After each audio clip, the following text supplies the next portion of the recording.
araw mga tagapanood. Andito yan ngayon sa Agresibo! Ako, si Emil Baangil at ngayon, aangilan natin ang isang karumaldumal na krimen na madalas nangyayari dito sa atin. Samahan niyo ako. Extra lang po. Ako naman, sige. Thank you. Anong nangyayari dito?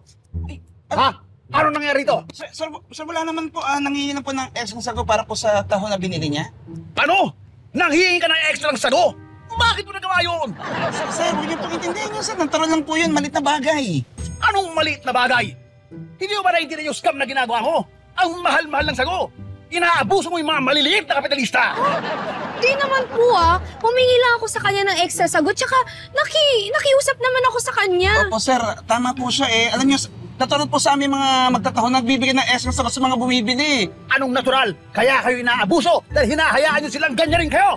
Hindi pwede yan. Irereklamo ko kayo. Andito kayo ngayon sa Agresibo! Pati sir, suki ko po siya. Suki! Wala akong bayar sa suki! Eh di sorry po. Okay lang naman kahit wala ng sago. Wala namang problema yan. Hindi! Anong ganun-ganun na lang yon? Hindi! Kailangan kita ireklamo! I-expose kita! Irereklamo kita! Tama na sir. Okay, maliliit na bagay. Pinapalaki mo. Sir, gusto niyo sir, ililibre ko na kayo ng taho. Gusto niyo may extra sagot pa? Aha! Susuhulan mo ako! Ibig sabihin, magkasabwat kayong dalawa! Pareho kayo irereklamo! Pareho kayo i-expose! Mga kapuso, ako si Emil Baangil at ito ang Agresibo! Pareho kayo irereklamo! Asan taho ko? Ito. Bilis mo! Ito. Extra sagot. Extra sagot. Kunting sagot! Yan! Bilisan mo! Ito, sir.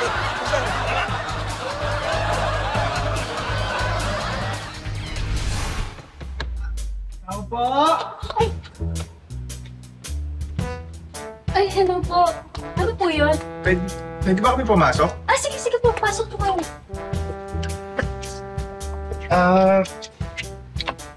Madam, kayo ba si Aling Maura? Opo. Ano pong kailangan mo? May ibabalita ko kasi kami tungkol sa asawa ninyo, si Mang Dennis. Oo nga po. Ano po yun?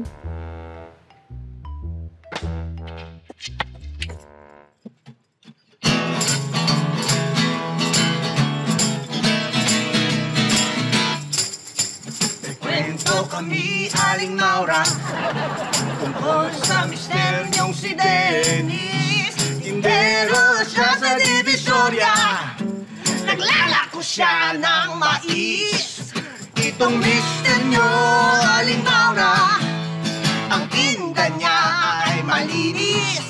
Pero kanina narumihan siya ng masagasaan ng truck ng basura. Ligtas yung mais